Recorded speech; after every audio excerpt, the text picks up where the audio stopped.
Hello friends, welcome back to my channel SSA Cooking World.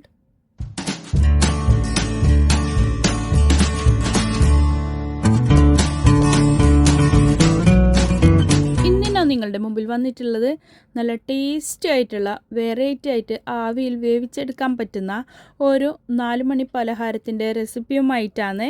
ഇത് breakfast ആയിട്ടും ഡിന്നറായിട്ടും evening സ്നാക്കായിട്ടും ഒക്കെ കഴിക്കാട്ടോ. ഓയിൽലെസ് അതും ആവിയിൽ വേവിച്ചെടുത്ത റെസിപ്പിയും കൂടിയാണ്. റെസിപ്പിയിലോട്ട് കിടക്കുന്നതിന് മുമ്പായി നമ്മളുടെ ഈ ചാനൽ ഇതുവരെ സബ്സ്ക്രൈബ് ചെയ്യാതെയാണ് ഏതെങ്കിലും കൂട്ടുകാർ എവിടെയെങ്കിലും കണ്ടുകൊണ്ടിരിക്കുന്നുണ്ടെങ്കിൽ ഒന്ന് പോയി സബ്സ്ക്രൈബ് ചെയ്യാൻ കൂടെയുള്ള കുഞ്ഞു ബെൽ ബട്ടൺ ഒന്ന് പ്രസ് ചെയ്ത് സപ്പോർട്ട് ചെയ്യാൻ മറക്കല്ലേ.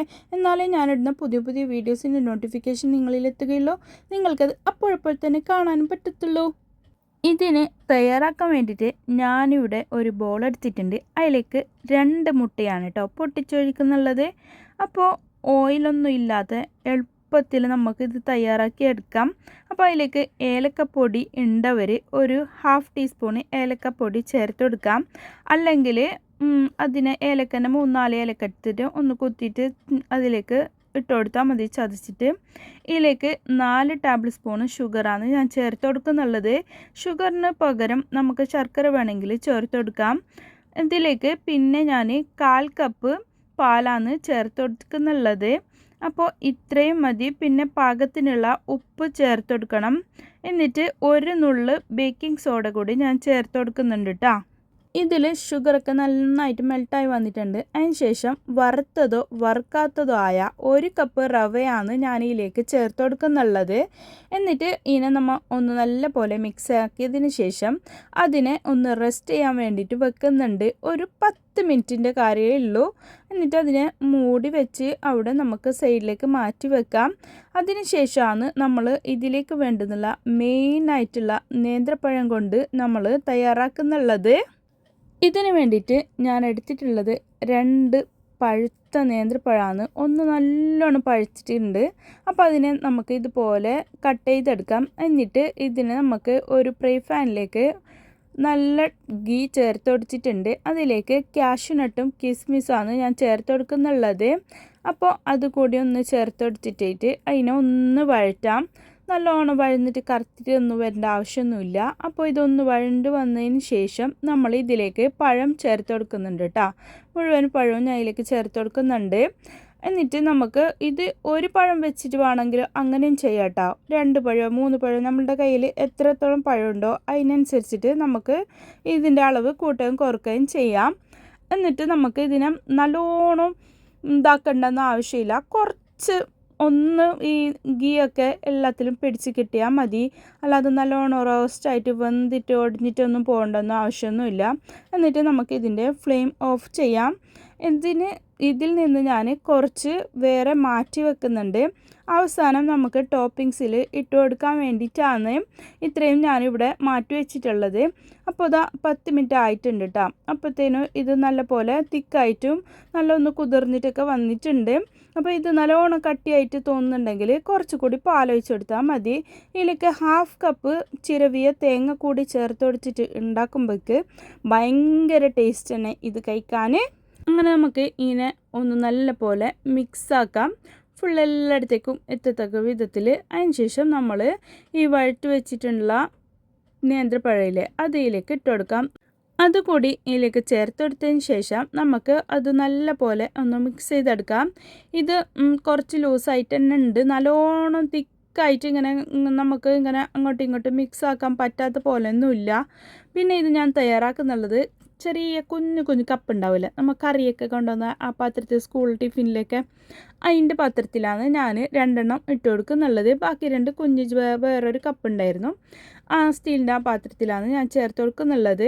ഇത് നമ്മൾക്ക് കപ്പ് കേക്കിൻ്റെ മോൾഡിൽ വേണമെങ്കിൽ അങ്ങനെയും തയ്യാറാക്കാം. എന്നിട്ട് ഇത് ആ പഴം മാറ്റി വെച്ചിട്ടുണ്ടായിരുന്നില്ലേ അതുകൂടി ഇതിൻ്റെ മേലേക്ക് വെച്ച് കൊടുക്കുന്നുണ്ട്.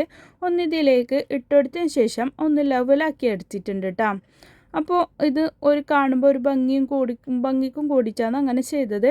പിന്നെ ഞാൻ ബാക്കിയുള്ളത് ഒരു 1/2 kg കേക്ക് ടിന്നടിച്ചിട്ട് അതിലേക്കാണ് ഇട്ട് കൊടുക്കുന്നുള്ളത്. ഇതിലേക്ക് ആദ്യം ഗീ തൂവി കൊടുത്തിട്ടുണ്ട്, ബ്രഷ് ചെയ്ത് കൊടുത്തിട്ടുണ്ട് നെയ്യ്. എന്നിട്ടിട്ട് ഇത് ഫുള്ളും ഞാൻ ഇതിലേക്ക് ഇട്ട് കൊടുത്തിട്ടുണ്ട്. അതും കൂടി ഒന്ന് ലെവലാക്കി എടുത്തിട്ടുണ്ട്. എന്നിട്ട് നമുക്ക് ഇതിൻ്റെ മേലേക്ക് ആ ബാക്കി വെച്ചിട്ടുണ്ടായിരുന്ന ആ പഴം കൂടി ഇതിലേക്കും ഞാൻ ഇട്ട് കൊടുക്കുന്നുണ്ട്. ആ ഗീ എന്തിനാണ് ചേർത്ത് കൊടുക്കുന്നതെന്ന് വെച്ചാൽ പെട്ടെന്ന് ഇളകി പോരാൻ വേണ്ടിയിട്ടാണ്. വെന്തതിന് ശേഷം ഒന്ന് ഞാൻ ഇഡ്ഡലി ചെമ്പിലും ഒന്ന് നമ്മൾ ചോറൊക്കെ സ്റ്റീം കയറ്റുന്ന അതിലുമാണ് ഞാനിതിനെ ആവി കയറ്റി എടുക്കുന്നുള്ളത്.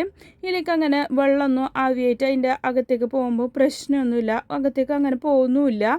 ഇത് നല്ല പോലെ ഒരു 10 മിനിറ്റ് വെച്ചാൽ മതി, അപ്പം തന്നെ അത് വെന്തിട്ടും കിട്ടുന്നുണ്ട്. അപ്പോൾ എളുപ്പത്തിൽ രണ്ടും ഒരേ ടൈമിലാവാൻ വേണ്ടിയിട്ടാണ് ഞാൻ രണ്ടടുപ്പിലാക്കി വെച്ചെടുത്തിട്ടുള്ളത്.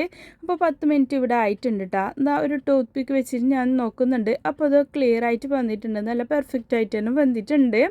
അപ്പോൾ രണ്ടും ഞാൻ ഇതുപോലെ തന്നെ നമ്മൾക്ക് ഇത് വേവിച്ചെടുത്തിട്ടുണ്ട്. അപ്പോൾ ഇതിനെ നമുക്ക് വേണമെന്നുണ്ടെങ്കിൽ ഈ ഓവനിൽ വെച്ചിട്ട് മൈക്രോവേവ് ഓവനിൽ വെച്ചിട്ടാണെങ്കിൽ അങ്ങനെ ആക്കിയിട്ട് എടുക്കാൻ പറ്റും. 1 സ്പൂണോട് വിടിച്ച് കൊടുത്തതിന് ശേഷം നമുക്കിതാ ഇതിങ്ങനെ കയ്യിലേക്ക് ഇളകി പോരുന്നുണ്ട്. അതിനെ നമുക്ക് ഒരു സെർവിങ് പ്ലേറ്റിലേക്ക് മാറ്റി കൊടുക്കാം. നല്ല ടേസ്റ്റ് തന്നെവ, എന്ത് പറഞ്ഞാലും നല്ല ഭയങ്കരമായിട്ടുള്ള ടേസ്റ്റ് തന്നെയാണ് ഇതിനുള്ളത്. അപ്പോൾ ഇത് രാവിലത്തെ ബ്രേക്ക്ഫാസ്റ്റ് ആയിട്ടും കഴിക്കാം, അതുപോലെ തന്നെ മക്കളുടെ സ്കൂൾ ടിഫിൻ ബോക്സിലൊക്കെ ഇട്ട് കൊടുക്കാനും ഒരു നല്ലൊരു റെസിപ്പി കൂടിയാണ് ഈ സ്നാക്കിൻ്റെത്. അപ്പോൾ ആവിയിലും അല്ലേ, നമ്മൾ എണ്ണയിലൊന്നും മുക്കി പൊരിച്ചതുമല്ല, ഓയിൽ ഇതിലേക്ക് യൂസ് ചെയ്തിട്ടേ ഇല്ല. അപ്പോൾ നല്ല അടിപൊളിയായിട്ടുള്ള ഈവനിങ് സ്നാക്ക് ഇവിടെ റെഡിയായി കിട്ടിയിട്ടുണ്ട്. അപ്പോൾ എല്ലാവരുടെ അടുത്തും ഇപ്പോൾ പഴമെല്ലാം കറച്ചിട്ട് കളയാൻ വേണ്ടിയിട്ടുള്ള വെച്ചിട്ടുണ്ടെങ്കിൽ ഒന്നിത് തയ്യാറാക്കിയിട്ട് നോക്കാം, എല്ലാവർക്കും ഒരുപോലെ ഇഷ്ടപ്പെടും. കുഞ്ഞുമക്കൾക്കായാലും മുതിർന്നവർക്കായാലും ഒരുപോലെ കഴിക്കാൻ പറ്റുന്ന ഒരു റെസിപ്പി കൂടിയാണ് ഇത്. ആവിൽ വേവിച്ചതാകുമ്പോഴത്തേന് എല്ലാവരും ഒരുപോലെ ഇഷ്ടത്തോടെ കഴിക്കുന്നുമുണ്ട്. പെട്ടെന്ന് ഗസ്റ്റൊക്കെ വരുമ്പോൾ എളുപ്പത്തിൽ തയ്യാറാക്കാൻ പറ്റിയ ഒരു വെറൈറ്റി സ്നാക്ക് കൊണ്ട് ഉണ്ടാക്കിയ ഒരുപാട് റെസിപ്പീസ് ഞാൻ ഇതിനു മുമ്പും അപ്ലോഡ് ചെയ്തിട്ടുണ്ട്. അതിൻ്റെയൊക്കെ ലിങ്ക് ഞാൻ ഡിസ്ക്രിപ്ഷൻ ബോക്സിൽ കൊടുക്കാം. കാണാത്തവരുണ്ടെങ്കിൽ ഒന്ന് പോയി കണ്ടു നോക്ക്. എല്ലാവർക്കും ഒരുപോലെ ഇഷ്ടപ്പെടുന്ന ഈസി ആയിട്ടുള്ള റെസിപ്പി കൂടിയാണ്. ഇതാ കണ്ടില്ലേ, ഇത് എത്ര പെർഫെക്റ്റ് ആയിട്ടുണ്ടെന്ന്. നല്ല ടേസ്റ്റാവാ. ഇതൊരിക്കലും ഉണ്ടാക്കാത്തവർ എന്തായെങ്കിലും ഇന്ന് തന്നെ ഉണ്ടാക്കിയിട്ട് ഒന്ന് നോക്കവേ. എൻ്റെ ഈ റെസിപ്പി നിങ്ങൾക്ക് എല്ലാവർക്കും ഇഷ്ടപ്പെട്ടെന്ന് ഞാൻ വിചാരിക്കുന്നു. ഇഷ്ടപ്പെട്ടാൽ നിങ്ങളുടെ ഫ്രണ്ട്സ് ആൻഡ് ഫാമിലിക്ക് ഒന്ന് ഷെയർ ചെയ്ത് കൊടുക്കാനും ലൈക്ക് ചെയ്യാനും നിങ്ങളുടെ വിലയേറിയ അഭിപ്രായങ്ങൾ താഴെ കമൻറ്റ് ബോക്സിൽ കൊടുക്കാനും മറക്കല്ലേ. ഇനിയും ഒരുപാട് പുതിയ റെസിപ്പീസുമായും കിച്ചൺ ടിപ്സുമായും നിങ്ങളുടെ മുമ്പിൽ വരുന്നത് വരെ എല്ലാവർക്കും ബൈ. Thanks for watching.